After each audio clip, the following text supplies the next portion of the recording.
અમરેલી ચલાલા શહેરમાં કેનાલ પરામાં વીજ cable wire નીચે પડતા એક વ્યક્તિનું મોત નિપજ્યું. લોકોમાં અરેરાટી વ્યાપી. ધારી તાલુકાના ચલાલા શહેરમાં કેનાલ પરામાં વીજ વાયર નીચે પડતા એક વ્યક્તિનું મોત. લાશને પીએમ અર્થે હોસ્પિટલમાં ખસેડવામાં આવી. આપ પાર્ટીના વિસાવદરના ધારાસભ્ય ગોપાલ ઇટાલિયાએ કાર્યકરો સાથે મૃતક પરિવારને સાંત્વના આપી. ધારાસભ્ય ગોપાલ ઇટાલિયાએ ચલાલા પોલીસ સ્ટેશન પહોંચી રજૂઆત કરી.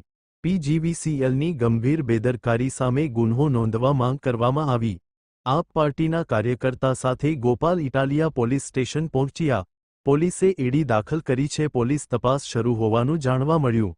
ગોપાલ ઇટાલિયા ધારાસભ્ય આપ પાર્ટી ગોવિંદભાઈ ગોગનભાઈ પોલરા સરખા કેનલ પરા મહેશ બારૈયા અમરેલી.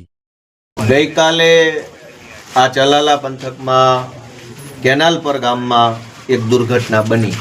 આ દુર્ઘટના એવી છે કે દેવાનંદભાઈ નામના દેવચંદભાઈ નામના ખેડૂત એ પોતાના ખેતરે જતા હતા ત્યારે એમના ઉપર વીજળીના ડીઓ જમ્પર પડ્યું અને એમના કારણે ઇલેક્ટ્રિક શોક લાગવાથી એમનું મૃત્યુ થયું. આ જે ડીઓ એટલે કે જમ્પર જે નીચે પડ્યું એ જમ્પર ખરાબ છે, એમાં શોર્ટ સર્કિટ થાય છે, એમાં આગ લાગે છે, એમાં સ્પાર્ક થઈ રહ્યો છે. આ બાબતની ફરિયાદ ગામના એક વ્યક્તિએ એક દિવસ અગાઉ કરેલી, પણ એક દિવસ અગાઉ ફરિયાદ મળ્યા પછી પણ વીજળી વિભાગે કોઈ પ્રકારની કામગીરી કરી નહીં. ત્યારબાદ દેવચંદભાઈએ પોતે પણ ફરિયાદ કરી હતી કે આ જે ડીઓ છે જમ્પર એની અંદર શોર્ટ સર્કિટ થાય છે, સ્પાર્ક થાય છે, પણ એની અંદર કોઈ કાર્યવાહી કરવામાં આવી નહીં.